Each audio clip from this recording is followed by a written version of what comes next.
How's it going, everyone? Welcome back to Digital Squadron. So you may not know this about me, but for the last 5 years, I've been living here in Japan.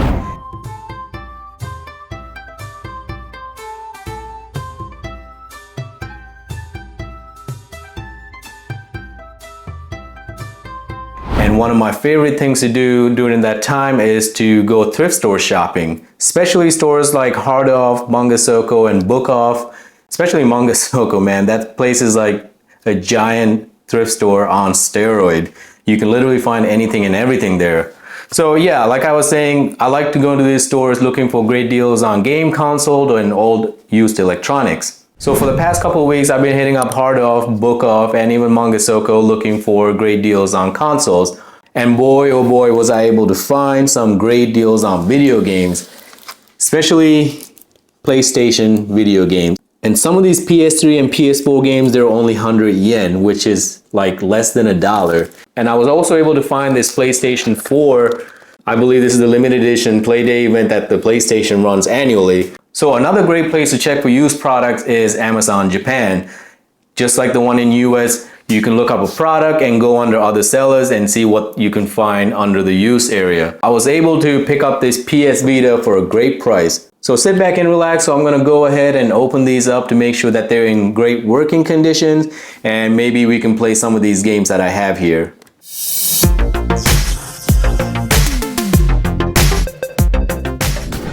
All right, so this is PlayStation 4 Slim version, but also the Days of Play limited edition console, Steel Black, which I'm a huge fan of this color. This did come in that glossy blue, which also looked nice, but personally, I think the Steel Black looks way better. So this Slim version is smaller, lighter, and energy efficient than the original PlayStation 4. And this particular one, you know, like there's like this scratch that goes across it, which is one of the downside on this color. This matte steel color tend to scratch easily. All in all, that it's really not that bad. So I'm happy with this purchase. And a little bit about this PlayStation 4, that it came with the HDMI cable, the power cable, and also a micro SD cable to charge the controller. And speaking of the controller, this is the DualShock 4 wireless controller. And this is like the same color as the PlayStation, which I think is very underrated. This looks really, really good. And the previous owner had some protectors on it. You can kind of see they're still on here. So it's in really good condition, at least for a used controller. Honestly, I think this is one of the better looking PlayStations of all time.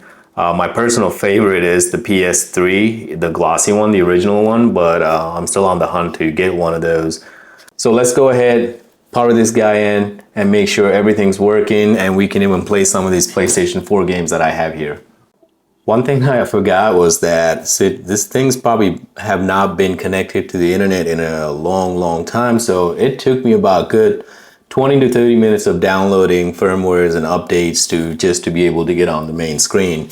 All right, so let's go ahead and throw this guy in. This used to be one of my favorite games, one of my favorite racing games. So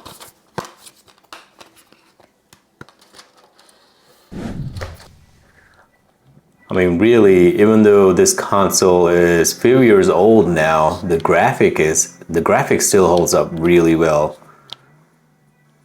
Just, yeah, I used to have so much fun playing this game, doing burnouts, running away from the cops.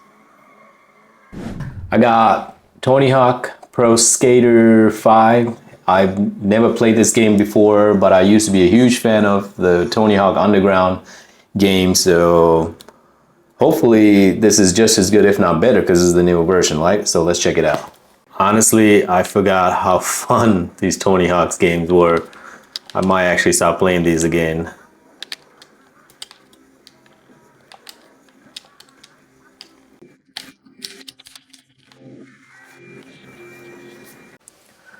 So Anthem is another game I picked up. Now, I know when this game came out, this was created by BioWare, so people had high hopes for it. BioWare is known for making great video games, but it didn't last as long as it did, because one of the biggest downsides for this video game is that you have to be connected to play the game.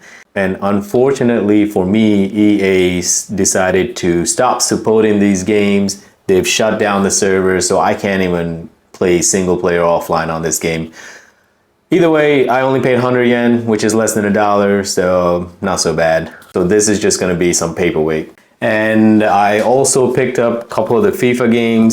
This is the 2019 FIFA, and then also the 2021 FIFA. So each one of these are less than $1, so why not? A couple other games I picked up are Ratchet and Clank.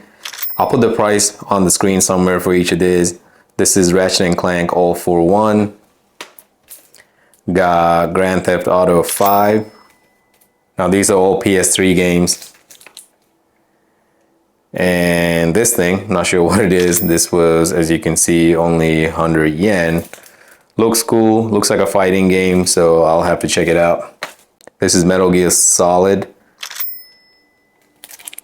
I forget which one this was. Metal Gear Solid 4, Guns of the Patriots. And Final Fantasy 13. And this one was 330 yen. Now, also the PlayStation 4, unlike the other ones, this one is not backward compatible. So I'm not able to play these games yet, but I am still on the hunt for a PlayStation 3. Right now, I'm hoping to get one of the original PlayStation 3s before I leave. If not, I'm just gonna see the best deal I can get for one and purchase one of those guys before I leave here. All right, so next up is the Sony PlayStation Vita. I remember back in the day when PlayStation Portable, the predecessor for this guy, came out. The day it came out, I went to Best Buy and I stood in line to get one of them. And quite honestly, I think the PlayStation Portable was way ahead of its time. That screen, man, the first thing that I noticed was that crystal clear screen. Now, the PlayStation Vita, this came out back in 2011.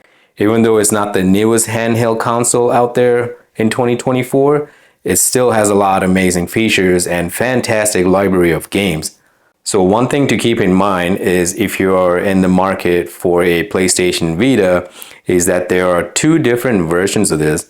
The PS Vita 1000, nicknamed the Fat, and then the PS Vita 2000, known as the Slim. Now, what I have in my hand is the PS Vita 1000. As you can tell, it's a bit thicker, and there are a few differences with these two different models. And those are the 1000 uses the proprietary USB cable, where the 2000 uses a micro USB cable. And 1000 has no built-in memory, and then the 2000, the PS Vita Lite, has 1 GB internal memory.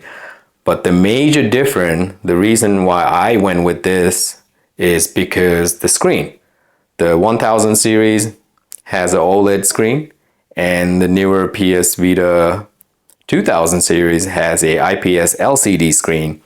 Now, honestly, like I've seen the newer PS Vita 2000 screen, it's not bad. It's just personally, and I think a lot of people would agree, the OLED is a bit better. The contrast and the brightness of the screen is a little bit better compared to the IPS. So I was a bit nervous buying this thing used on Amazon because the seller I got this from, he didn't have a lot of detailed pictures. But the reviews were pretty good for the sellers. And honestly, I can't be any more happy with this. This thing looks almost brand new. Like he must have changed these analog sticks because they look brand new. And there's almost no scratches in the front. The back has a little bit of scratch, tiny scratches. You really can't see it unless you point it into the light. He also has a screen protector on here, which I will be replacing this single screen protector with the one that covers the entire front of the PS Vita. And I also picked up a few physical games here. I got the Final Fantasy X. I didn't know about this one when I bought it in Japan. A lot of the games I bought in Japan does play in English, but this particular one only plays in Japanese. So yeah, I also got the PS Vita version of the Need for Speed Most Wanted, an awesome game. And these I don't know what they're. I picked them up because they're super cheap. I think these are like around These are less than $2. And this golf game, Golf 6, and got Minecraft and Call of Duty Black Ops. All right, let's go ahead and throw one of these games in. I'll do Need for Speed. And coming from the PSP back in the day, having the UMD disk drive, which are, if you ever had one, you would know they're super loud when they're loading. I think it was a good decision to switch to this proprietary one because they don't scratch, they don't make noises. And let's go ahead and pop these boy in. Honestly, the graphic and everything still holds up really good in 2024.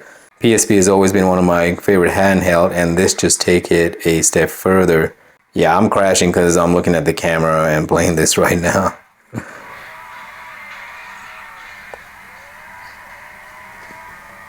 This is so smooth. The one thing about these Sony portable consoles, even their DualShock controls, the buttons feels really good.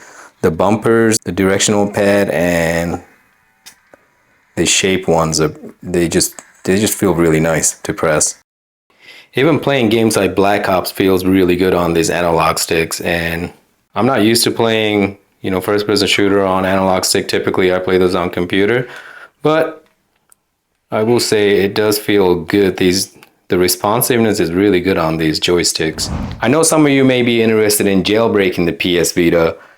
Jailbreaking can unlock a whole new world of possibilities for the handheld consoles, like running homebrew applications, emulators, and custom themes. If you decide to jailbreak the PS Vita, however, you will be voiding the Sony warranty and you'll be breaking their terms and conditions. Now, there isn't a whole lot of risk associated with other than the ones that I mentioned. If you don't follow the instruction, you can also end up bricking your device. So if you don't mind taking the risk, I think a lot of people do prefer to jailbreak these because it does unlock a whole new world of possibilities. So that's the PS Vita. I think I got a good deal on this as well, especially for what I paid. It's in great conditions. The battery seems to last more than I thought it would. And other than the Final Fantasy game, I'm happy with the games I picked up as well. Now, I will be going to these stores looking for a PlayStation 3, so let me know down in the comment below if you're interested in me taking the video camera to these stores and show you around. If you made it this far into the video, I really appreciate that. And let me know down in the comment which one of these games did you like, and do you think that I got a good price on this? If you enjoy content like this, make sure to hit that subscribe button. That really motivates me to keep making these videos. And as always, thanks for watching, and I'll see you guys on the next one.